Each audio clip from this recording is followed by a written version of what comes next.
¿Ustedes alguna vez en su encuentro con la palabra de Dios, en la lectura asiduo de la palabra de Dios, se han dado cuenta que hay textos de la Sagrada Escritura que parecen replicados, en el sentido de que hay cosas que la Sagrada Escritura enseña de una manera reiterada, nos las repite? A nosotros normalmente no nos gusta que las cosas nos las repitan. Uno muchas veces dice darse por enterado cuando le dicen las cosas por primera vez. Y si se la dicen a uno por segunda vez, entonces uno dice, ¿pero por qué me lo repites? Ya me lo dijiste. La palabra de Dios repite cosas. Y la palabra de Dios repite cosas porque esas cosas que repite son importantes siempre que nosotros las tengamos en cuenta, porque ahí está la clave para mucho de nuestro camino espiritual, nuestro camino de fe. Entonces no hay que desechar enseñanzas de la Sagrada Escritura que aparecen repetidas. Me gusta recordar esa enseñanza de por eso deja al hombre a su padre y a su madre, se une a su mujer y los dos llegan a ser una sola carne. Esa frase así, tal cual, aparece 4 veces en la Sagrada Escritura. Aparece en el libro del Génesis, aparece en el Evangelio de Marcos, aparece en el Evangelio de San Mateo, aparece en la carta del apóstol San Pablo a los Efesios, 4 veces. Y si la repite 4 veces es porque ahí está una clave para la vida matrimonial que hay que aprender a profundizar y que hay que ir mucho más allá de las palabras que dice. Pero también hay enseñanzas de la Sagrada Escritura que se repiten, como la que tiene que ver con el adulterio. Miren, el adulterio, que es distinto a la fornicación, el adulterio viene legislado en la ley de Moisés, en los mandamientos. Hay un mandamiento específico donde dice, no cometerás adulterio. Pero esa enseñanza también tiene que ver, también Jesús la reitera, Jesús hace énfasis sobre ella porque a Jesús le preguntan sobre el adulterio. Y Jesús, para responder esa pregunta sobre el adulterio, se remite al Génesis de por eso deja al hombre a su padre, a su madre. Es una enseñanza que el apóstol Pablo también insiste sobre ella, sobre el crimen, la injusticia, el pecado, la deslealtad que se comete con un acto de adulterio. Pero también la trae la carta a los hebreos. Y hay otros textos que tienen que ver directamente con el adulterio. ¿Qué es el adulterio? Es el acto de deslealtad entre cónyuges, entre esposos. A eso se le llama adulterio. El adulterio no se comete entre novios.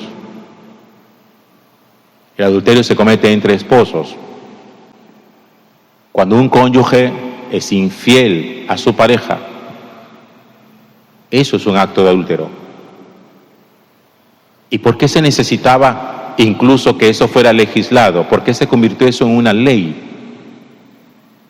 Porque por lo menos uno puede ponerse a pensar, pero es que el adulterio es un asunto como de conciencia. Eso es un asunto que no tendría en principio que ser convertido en una ley. Pero fíjense que sí se convierte en una ley porque es que el adulterio no es solamente un acto de deslealtad, sino que también es un acto contra la justicia. La persona que comete adulterio comete un acto de injusticia. Y al ser un acto de injusticia necesita buscar la forma de poder repararlo. Todo acto de injusticia necesita reparación. La carta a los hebreos hoy lo trae ya estamos finalizando esa carta que hemos venido leyendo durante esos 15 días, ya al final da una serie de recomendaciones y entre esas recomendaciones dice que todos respeten el matrimonio, el lecho nupcial, que nadie lo mancille, porque a los adúlteros Dios los juzgará. Es muy enfático sobre ese punto. Es que quienes han vivido esa experiencia entre ustedes conocen muy bien todos los estragos emocionales y espirituales que el adulterio trae consigo. El daño, yo lo diría irreparable, pero sí muy difícil de poder recomponer. No digo que no se pueda, el Señor hace una obra maravillosa en el corazón de los que se convierten e intentan reparar, como les dije ahorita, ese acto de injusticia. Pero es un proceso lento, largo, doloroso, que necesita hacerse, y necesita hacerse ese camino. Porque el adulterio quebranta la confianza, el adulterio quebranta la caridad, el adulterio viola la justicia. El adulterio no es una cosa que pase desapercibida, violenta muchas cosas, muchas virtudes. El adulterio causa mucho daño interior en la persona contra la cual se ha sido desleal. El adulterio rompe eso que llama la Sagrada Escritura el ser una sola carne. Porque si tú y yo somos una sola carne, un acto de adulterio rasga ese ser una sola carne. Eso es como un desgarramiento del corazón. Y los desgarramientos del corazón son infartos. Y eso produce muerte. Por eso produce muerte afectiva. Yo cada día vivo más aterrado, ni siquiera es admirado, de la facilidad con que hoy la gente joven especialmente se ufana y presume del ejercicio desordenado de su vida sexual. Y siempre cuando les oigo hablar, tanto hombres como mujeres, pienso, esta persona para su futuro, ¿qué piensa? Porque que una mujer hoy se enorgullezca de todos los varones que ha llevado a la cama, y es que lo dicen con un orgullo y sacan pecho de una manera que me produce vergüenza ajena. A mí me da mucha vergüenza. O cuando un pelado considera que es muy macho solamente por la cantidad de mujeres que ha llevado a la cama, que se han acostado con él, en una promiscuidad exorbitante, dolorosa, que habla muy mal de la persona, de su incapacidad para el compromiso, de su incapacidad para la afectividad, de su incapacidad para, ni siquiera digo yo, una vida matrimonial, para una vida en pareja, de su incapacidad para todo eso, trayendo consigo las posibilidades de enfermedades también de transmisión sexual. ¿Saben ustedes el mayor número? Las estadísticas lo han demostrado. ¿Dónde está el mayor número de personas que les han transmitido enfermedades sexuales? No está entre las prostitutas.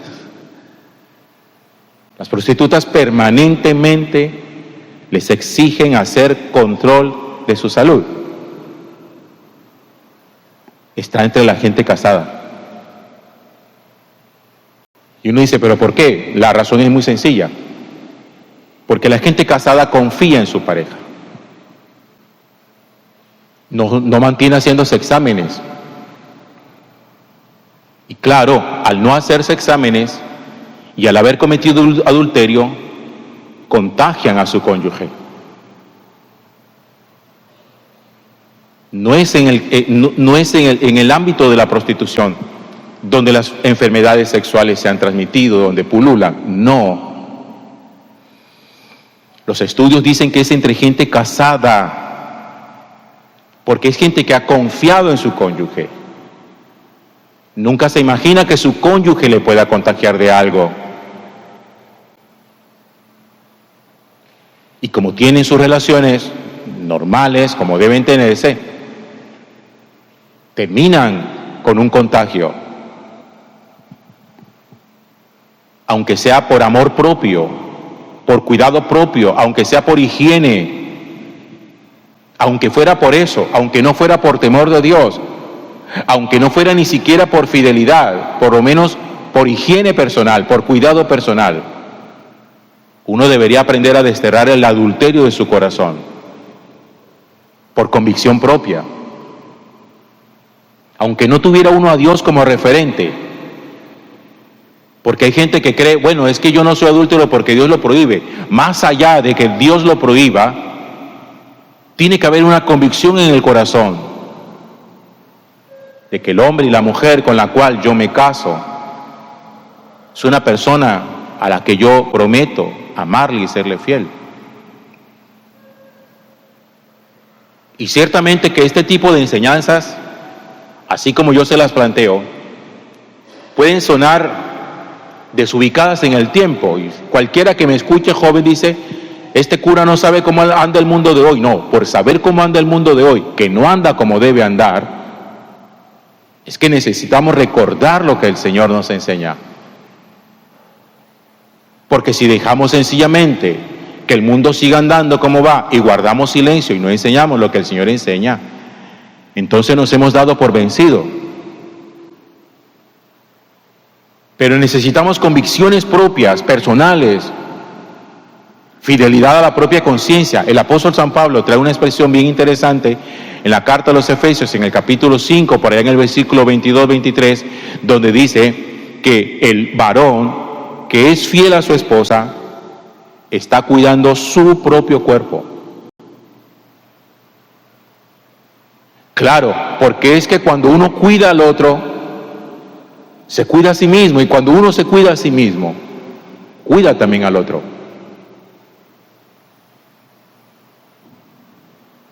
La posibilidad de acabar con las enfermedades de transmisión sexual no está en los preservativos, está en la fidelidad. Ahí es donde esto se para.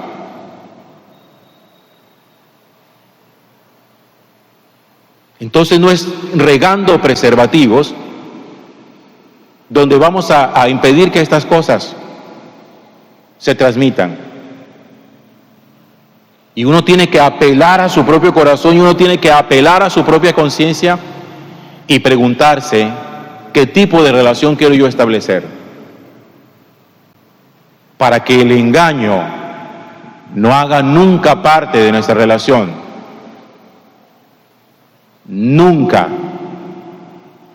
Y yo no estoy diciendo que usted pueda tener tentaciones. No estoy diciendo que no le pueda atraer a otra persona. Por ahí no va mi reflexión. Mi reflexión va en torno a que yo elegí, nadie me obligó a elegir. Estoy contigo porque quiero, estoy contigo porque puedo, estoy contigo porque te amo. Entonces, yo no me siento obligado a serte fiel, yo tomo la decisión de serte fiel. Es mi decisión. Y por eso recuerden lo que nos viene casi que al cierre de la Sagrada Escritura, el autor de la carta a los Hebreos a decirnos a nosotros, recordándonos como desde el principio, en el libro del Éxodo, no cometerás adulterio. Casi al final de la Biblia, la palabra de Dios nos lo vuelve a recordar, que todos respeten el matrimonio, que nadie lo manche, y que aprendamos a respetar las relaciones ajenas, a dejar de andar buscando marido ajeno y mujer ajena, que bastante soltero y bastante soltera que hay por la calle. Vaya a buscar gente que ya tiene compromiso. Es un no rotundo a eso.